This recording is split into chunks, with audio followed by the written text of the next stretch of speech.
The grand chandelier of the Crystal Ballroom in the heart of New York City cast a fractured, brilliant glow over the sea of silk gowns and tailored tuxedos. Chloe Vance maneuvered through the crowded floor with a heavy silver tray balanced perfectly on her fingertips, her posture flawlessly straight, despite the searing ache in her lower back. She was 24 years old, and for the past 2 years she had been a ghost, in a black and white uniform, invisible to the billionaires' politicians and socialites who gathered for these exclusive charity galas. She despised the work with every fiber of her being, but desperation had a way of silencing pride. Every glass of champagne she served, every condescending glance she endured, translated into funds that kept her mother's medical treatments going and maintained the tiny, drafty apartment they shared in the distant outskirts of Queens. The uniform she wore, severe and starched, was designed to erase individuality. Her thick dark hair was pulled back into a painfully tight bun, secured with a single unadorned golden hairpin. She kept her eyes cast downward, navigating the room with a subservient grace, trained to never interrupt the conversations of the elite. Yet her fellow waitresses like young Sarah, who often complained about the cruelty of the guests, noticed that Chloe moved differently. There was an unspoken rhythm in her steps, a silent melody in the way she glided past mahogany tables and velvet chairs. None of the wealthy patrons demanding their glasses be refilled could ever imagine that the efficient hands pouring their expensive, sparkling wine had once executed breathtaking leaps and pirouettes that brought audiences at the grandest theaters to tears. They only saw a servant a backdrop to their opulent lives, completely unaware of the dormant fire burning beneath her quiet exterior. The murmurs of the wealthy guests blended with the soft ambient melodies provided by a string quartet in the corner of the vast room. Chloe stood near a marble pillar waiting for her next set of orders, allowing her mind to drift far from the suffocating atmosphere of the New York Gala. Whenever the physical toll of her grueling shifts became unbearable, she would retreat into the sanctuary of her memories, back to a time when her body was an instrument of pure art rather than a vessel for manual labor. The contrast between her current reality and her glorious past was a bitter pill she swallowed every single night, a silent sacrifice made in the name of familial love. She watched the women in their designer dresses attempting to dance their movements stiff and uninspired, and she could not help but remember the feeling of true flight, the absolute freedom that came with abandoning oneself to the music on a brightly lit stage. The memories always began in the small, rustic town of Pine Grove, Pennsylvania, where the air smelled of pine needles and fresh rain, a stark contrast to the exhaust fumes of New York City. Chloe had been a child, possessed by an endless, restless energy, constantly twirling through the narrow hallways of her family's modest home. When she was 5 years old, her mother, Catherine, decided to channel that boundless vitality into something structured, enrolling her in a beginner ballet class at the local community center. The studio was humble, with scuffed wooden floors and a single wall of mirrored glass, but to young Chloe, it was a magical realm. Her first teacher, Madame Helena, a retired dancer who had once graced the stages of Philadelphia, immediately recognized a rare raw spark in the little girl whose head barely reached the wooden bar. Helena saw not just physical flexibility, but an innate, profound connection to the music, an emotional depth that could not be taught. Realizing that the community center could not nurture such a monumental gift, Helena made a phone call to a talent scout she knew from the prestigious New York Ballet Academy, urging him to visit the rural town. When the scout arrived in Pennsylvania, it took him less than 10 minutes of watching Chloe move to understand that he was witnessing the dawn of a prodigy. At just 8 years old, Chloe's life was irrevocably altered. She bid a tearful farewell to the quiet streets of Pine Grove and moved to the towering, intimidating metropolis of New York City, armed with a full scholarship that generously covered her rigorous tuition safe lodging, and daily living expenses. Her parents, Charles and Catherine, remained in their rural hometown, working tirelessly and saving every spare dime for weeks just to afford the monthly train ticket to the city to visit their daughter. During those precious weekend visits, they would watch in sheer awe as their little girl transformed into an ethereal creature, a being of light and shadow who seemed to effortlessly defy the laws of gravity whenever she leapt across the rehearsal studio. The sacrifices were immense. The physical pain of blistered toes and aching muscles was constant, but Chloe's ascent through the ranks of the Academy was nothing short of meteoric. By the time she turned 18 years old, Chloe had achieved the coveted rank of soloist, making her the youngest dancer to attain such a position in the recent history of the elite company. Her technique was flawless, her emotional expression devastatingly beautiful. At 20 years old, she was crowned prima ballerina. The harshest critics in the city penned glowing reviews comparing her breathtaking performances to the legendary figures of classical dance. Exclusive invitations flooded in, requesting her presence as a guest star in the most revered ballet companies across London, Paris, and Rome. Her face adorned cultural magazines. Her name was whispered with reverence in artistic circles. Her future appeared as a brilliant constellation, seemingly etched in stone, as inevitable and glorious as a golden sunrise over the city skyline. She was living a dream built on years of blood, sweat, and relentless dedication, entirely unaware of the storm clouds gathering just beyond the horizon. But fate, in its infinite and often cruel mystery, has a tendency to extinguish the brightest stars without a moment of warning, proving that even the most solid stones can be shattered into dust. The tragedy struck exactly 2 years ago on a mundane Tuesday morning that began like any other. Her father, Charles, a man whose gentle smile had always been Chloe's anchor, suffered a massive sudden heart attack while standing in the small sunlit kitchen of their Pennsylvania home. He collapsed to the linoleum floor while preparing a simple breakfast. He would never get to eat, his heart failing him before the ambulance could even turn down their street. The sudden loss was a devastating blow, but the true nightmare began in the days following the somber, rain-soaked funeral. As Chloe and her mother sorted through the paperwork, they unearthed a mountain of hidden debts, a string of failed investments and desperate loans that Charles had kept secret to protect his family's peace of mind. The financial ruin was absolute, and the grief was insurmountable.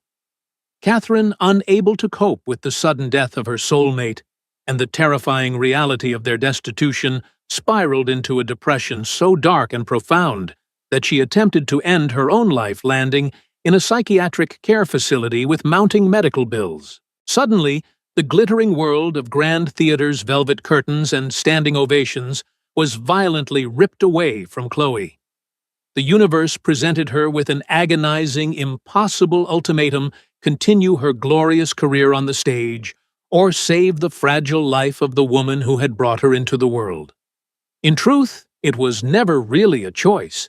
The decision was instinctual, born of a fierce, protective love, even though the sheer agony of walking away from her destiny still woke her in the dead of night, her pillow soaked with silent tears. Chloe marched into the director's office, resigned from the company, and sold everything of value she possessed, from her designer gowns to her custom point shoes. She packed her shattered life into a few suitcases, moved her fragile mother into a cramped, affordable apartment on the edges of Queens, and sought employment in the only sector that hired quickly and paid in cash tips.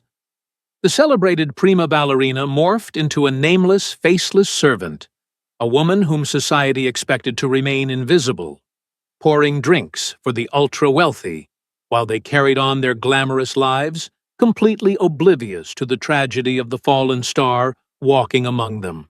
The transition from a revered artist to an ignored laborer was a daily exercise in profound humility. Chloe learned to swallow her pride when guests snapped their fingers at her to bite her tongue when drunken socialites spilled wine on her uniform and blamed her for their clumsiness. She built a fortress around her heart, locking away the music, the lights and the applause focusing solely on survival. Her fellow waitress Sarah often marveled at Chloe's stoic endurance, asking how she managed to maintain such dignified composure in the face of such blatant disrespect. Chloe would simply offer a sad, knowing smile, replying that everyone had their burdens to carry. She had traded the standing ovations of the theater for the steady hum of hospital monitors, finding a different, quieter kind of heroism in the sacrifices she made for her mother's healing. Yet the dancer inside her never truly died. She merely slept, waiting in the shadows of the banquet halls, preserving her grace for a moment that Chloe believed would never come again. On the opposite end of the spectrum of human existence stood Alexander Montgomery. He was exactly what his tailored Italian suits and diamond cufflinks suggested: a staggeringly arrogant heir who had never worked a single day in his opulent life, a man who viewed the working class as nothing more than animated furniture placed on earth for his convenience. At 30 years old, Alexander had inherited the entirety of his late father's massive real estate empire, a fortune so vast it allowed him to drift through life completely shielded from consequence or struggle. He spent his days curating a collection of imported luxury sports cars, discarding designer-clad girlfriends when he grew bored and basking in the hollow admiration of sycophants who desperately hoped to catch a few crumbs of his immense wealth. His worldview was frighteningly narrow, defined entirely by price tag's status, and the cruel amusement he derived from asserting his dominance over those he deemed inferior. On this particular evening at the Crystal Plaza Charity Gala, Alexander was suffocating from sheer boredom. He stood near the extravagant ice sculpture with his two closest companions, Brad and Chase, swirling a glass of aged whiskey and scanning the room with deeply cynical eyes. It was the same predictable crowd, the same aging politicians reciting empty promises, the same calculating women approaching him with bright artificial smiles, silently plotting to secure a diamond engagement ring he had absolutely no intention of ever purchasing. The conversations were agonizingly dull, revolving around stock portfolios and summer homes in the Hamptons. Alexander sighed heavily, running a hand through his perfectly styled hair, desperate for some form of genuine entertainment to break the monotonous luxury of the evening. It was precisely at that moment of supreme aristocratic boredom that his piercing gaze landed on a waitress meticulously clearing empty champagne flutes from a nearby table. There was something undeniably magnetic about her, an anomaly in the rigid machinery of the catering staff. Alexander could not immediately identify what it was, but he found himself unable to look away. Perhaps it was the mesmerizing fluidity with which she moved, a quiet, commanding grace that seemed entirely out of place for someone wearing a servant's apron. Or perhaps it was her face, strikingly beautiful, in a pure, unadorned, natural manner that the women in his elite social circle, with all their expensive cosmetic surgeries and endless spa treatments, could never hope to emulate. She worked with an intense, quiet dignity, her eyes focused on her task, completely ignoring the wealth and power surrounding her. To Alexander, whose entire existence relied on being noticed and revered, her complete indifference was both an insult and a challenge. His predatory instincts flared to life, viewing the quiet waitress not as a human being with a soul and a history, but as a temporary plaything to alleviate the tediousness of the high society ball. Alexander's friends, trained to read his moods and eager to participate in his cruel games, noticed the direction of his intense stare and immediately began their chorus of mockery. Brad leaned in, adjusting his silk tie, and chuckled, suggesting that Alexander should invite the miserable girl to dance, just to see the panicked look on her face. Chase laughed loudly, a sharp, ugly sound that cut through the refined atmosphere, adding that a girl from the slums would probably trip over her own oversized apron before she even reached the center of the room. The toxic combination of expensive alcohol-crushing boredom and the inherent cruelty of extreme privilege fueled Alexander's dark inspiration. He decided in a split second of arrogant malice that it would be hilariously entertaining to publicly humiliate the beautiful waitress, to tear down that quiet dignity and remind her of her place at the very bottom of the social hierarchy. He handed his whiskey glass to Brad, plastered a terrifyingly charming smile of pure superiority on his face, and began to weave his way through the crowd toward the unassuming girl in the black and white uniform. When he reached Chloe, he did not politely ask for her attention. He invaded her space, deliberately standing too close, forcing her to pause her work.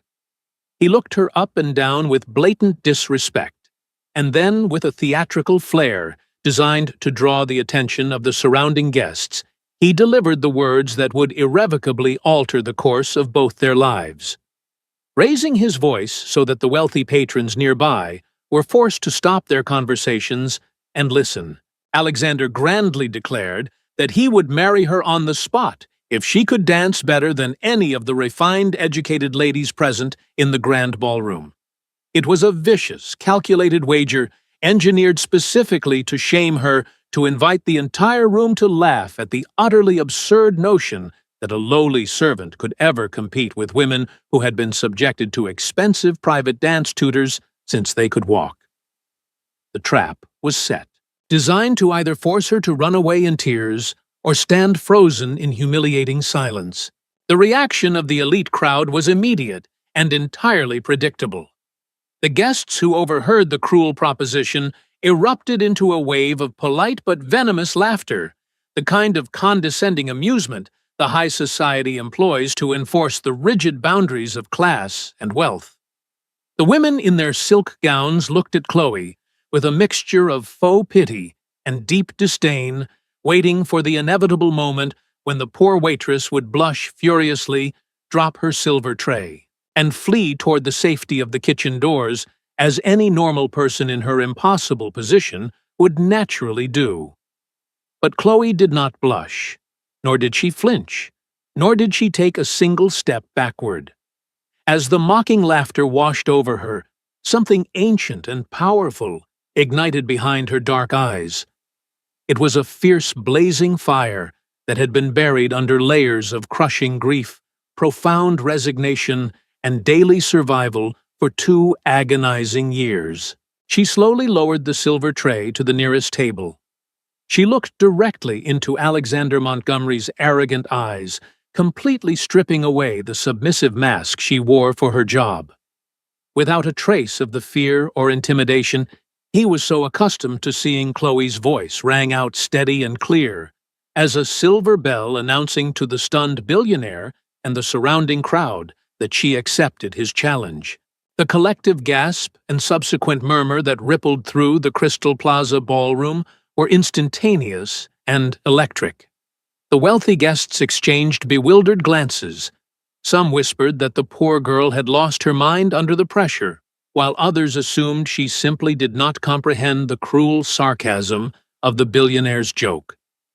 A few cruel individuals leaned in closer, eagerly anticipating what they believed would be the most spectacular, embarrassing spectacle of the social season. Alexander himself blinked rapidly, his confident sneer faltering for a fraction of a second. He was profoundly confused, utterly unsure of how to navigate a situation where his chosen victim completely refused to read from the script of submission he had so carefully drafted. But before he could utter another condescending remark or attempt to laugh off her defiance, Chloe began to move. With slow, incredibly deliberate and hypnotic motions, she reached behind her waist and untied the strings of her stained white apron, letting the fabric fall to the floor like discarded chains. She raised her hands to her head, pulled out the single golden hairpin, and shook her head, allowing her long dark hair to cascade in thick, beautiful waves over her shoulders. With her head held high and a regal dignity that instantly silenced the last lingering pockets of laughter, Chloe walked away from the catering tables and moved toward the polished wooden center of the dance floor. The string quartet in the corner, sensing the drastic shift in the room's atmosphere, trailed off uncertainly. The head of the musical ensemble, Maestro Arthur Pendleton, an elderly gentleman with decades of experience playing for the New York elite, stood at his podium, adjusting his spectacles. He looked toward the center of the floor and saw the young waitress standing there possessing a profound stillness that was not the freezing of stage fright, but the intense gathering concentration of a master about to perform. Alexander, feeling the sudden suffocating weight of hundreds of eyes locked onto him, realized he was losing control of his own cruel game.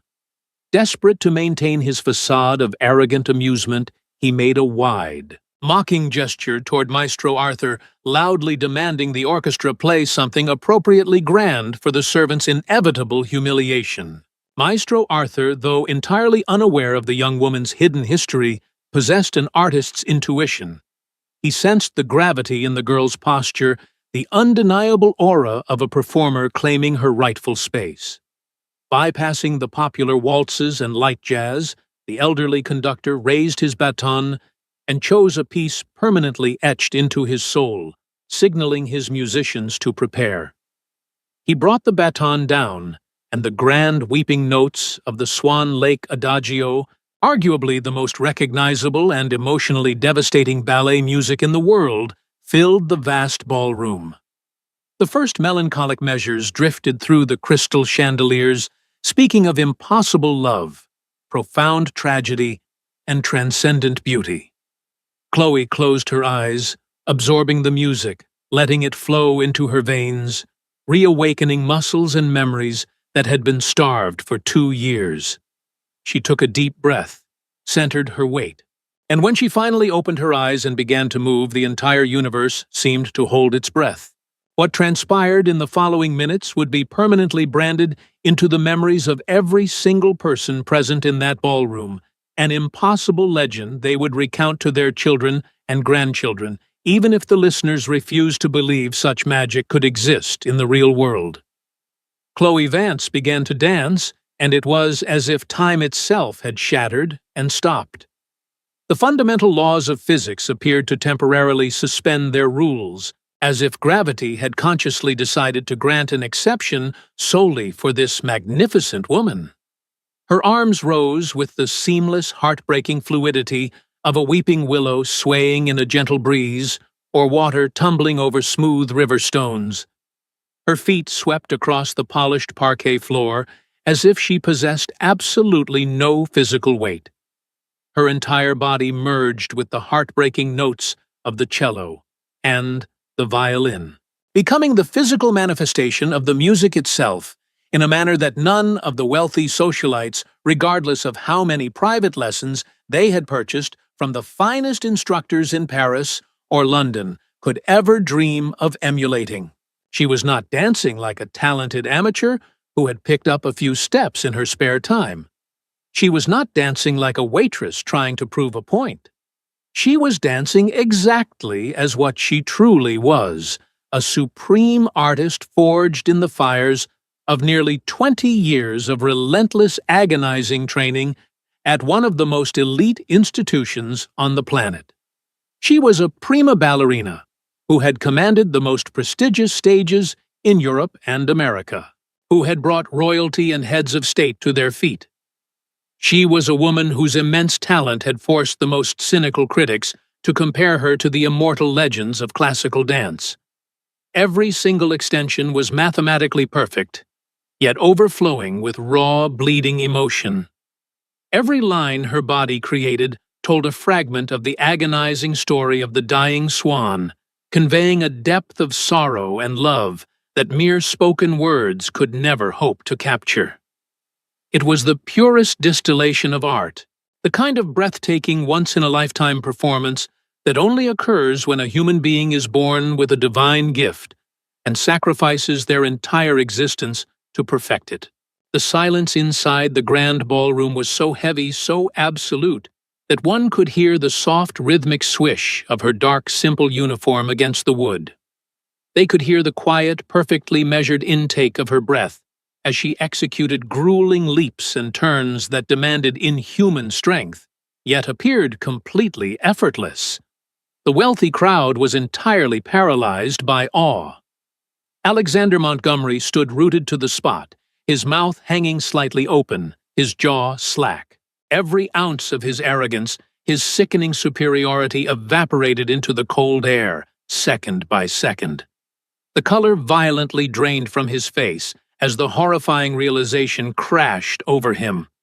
He saw the sheer, undeniable majesty of the woman moving before him, and he finally understood the monumental, catastrophic error he had made. He had chosen a sleeping queen as the target of his petty cruelty, and in doing so, he had exposed his own profound, pathetic smallness to the entire world. When the final weeping chord of the violins faded into the heavy air, Chloe sank into a breathtaking, tragic final pose, her head bowed, her chest heaving softly from the immense physical exertion. She held the position for 3 long, agonizing seconds before rising to her feet and executing a perfect, deep, traditional stage reverence. The silence stretched for another moment before the entire room erupted. It was not the polite golf clap applause typical of high society gatherings. It was a deafening, thunderous, genuine standing ovation from hundreds of people who had just been forcefully reminded of what true greatness looked like. Over by the VIP tables, an elderly woman leaning heavily on a silver-tipped cane pushed herself up from her chair with visible difficulty and began to walk purposefully toward the center of the room. This was Eleanor Crawford, the formidable matriarch of one of the most historic and powerful families in New York, a legendary patron of the arts, and the former chairwoman of the board for the city's most prestigious ballet company. As she approached Chloe, the crowd parted for her like the Red Sea. Eleanor's sharp, intelligent eyes locked onto Chloe's flushed face. She recognized her instantly. Her voice trembling with a mixture of shock and reverence carried across the quieted room. Eleanor declared that she had seen Chloe dance the lead in Giselle 3 years prior at the Metropolitan Opera House, a performance so profoundly moving that it had moved the hardened matriarch to uncontrollable tears. She demanded to know with a mixture of outrage and deep sorrow what in God's name a dancer of her unparalleled genius was doing, serving champagne in a catering uniform instead of reigning over the grand stages of the world. A new, entirely different silence descended upon the guests. It was the deeply uncomfortable, shameful silence of a crowd realizing they had brutally misjudged a human being, a stark reminder that outward appearances are often a deceptive mask that can thoroughly humiliate those who believe their wealth makes them superior. Chloe, maintaining the incredible dignity that had defined her performance, briefly explained her situation without a single ounce of self-pity or melodrama. She spoke with the quiet strength of a woman who had accepted the brutal cards life had dealt her even when the game was horribly rigged. She calmly mentioned her father's sudden passing, the crippling debts her mother's severe illness, and the impossible choice she had been forced to make between her brilliant career and the survival of her family. Eleanor Crawford nodded slowly, her eyes shining with unshed tears, recognizing in the young woman a profound, true nobility that she rarely witnessed in the entitled youth of the modern era. She saw genuine sacrifice, fierce familial love, and unbreakable fortitude. Slowly, Eleanor turned her formidable gaze toward Alexander, who was still standing nearby, pale, sweating, and completely mute. With a voice that had effortlessly intimidated senators and ruthless corporate titans for decades, Eleanor publicly reminded Alexander of the loud, arrogant promise he had made just minutes before that he would marry this waitress if she outdanced the ladies of the room. She stared him down, demanding to know if he was a man of honor who stood by his word, or if his promises were as empty, cheap, and meaningless as his entire life of unearned privilege. The ensuing silence was absolutely devastating. Alexander stammered, his voice cracking as he frantically tried to backpedal desperately, claiming it was merely a joke, a simple misunderstanding that no one actually expected him to honor a silly wager made in jest. Every pathetic excuse that tumbled from his lips sounded more cowardly than the last. The guests, who had been eagerly laughing with him earlier, now glared at him with undisguised contempt. In that single defining moment, Alexander lost the one thing his billions could never purchase: the respect of his peers. Before the situation could deteriorate into further ugliness, Chloe intervened. Looking directly at Eleanor, her voice calm and resolute, she stated that she had absolutely no desire to marry a man who treated other human beings with such repulsive cruelty. She declared that she valued her own dignity far more than all the combined wealth in his empire, and that her only true dream was to one day return to the stage when her family's circumstances finally allowed it. Eleanor Crawford smiled, a brilliant, warm expression of a woman who had just discovered a priceless diamond hidden in the mud. She immediately offered Chloe a highly paid, flexible position, directing her massive arts foundation, a role that would provide a generous salary to care for her mother, while keeping her intimately connected to the ballet world she so deeply loved. Furthermore, Eleanor made a solemn public vow, promising before hundreds of witnesses that whenever Chloe felt ready to reclaim her rightful place on the stage, Eleanor would personally tear down every single door required to make it happen. Chloe accepted the offer, her eyes finally overflowing with tears. But these were no longer tears of grief or exhaustion. They were tears of pure, radiant hope, a light that had been dormant for 2 years now roaring back to life. Exactly 365 days later, the grand velvet curtains of the Lincoln Center in New York City slowly rose, revealing Chloe Vance standing in the center of the brilliantly lit stage. The highly anticipated performance was Giselle, the very same tragic, beautiful ballet that Eleanor Crawford had recalled with such deep reverence. As Chloe leaped and spun, interpreting the complex, heartbreaking role of the betrayed peasant girl, she imbued every movement with a profound, shattering emotional depth. It was a depth of performance that can only be achieved by a soul that has walked through the darkest valleys of real agonizing pain and survived to translate that suffering into art. In the center of the front row, wearing an elegant evening gown, sat Eleanor Crawford, beaming with immense pride. Beside the wealthy matriarch sat Catherine, Chloe's mother, her health fully restored, her dark depression vanquished by the healing power of her daughter's boundless love, and the financial security they now enjoyed. Throughout the entire performance, both women wept openly, their tears a joyful testament to resilience and triumph. Alexander Montgomery was conspicuously absent. He was not invited to the grand premiere, nor to any of the subsequent sold-out performances. High society had completely ostracized him following that fateful night at the Crystal Plaza. Rumors whispered through the elite circles claimed that the disgraced billionaire watched the live television broadcast of Chloe's glorious return from the crushing solitude of his massive empty penthouse.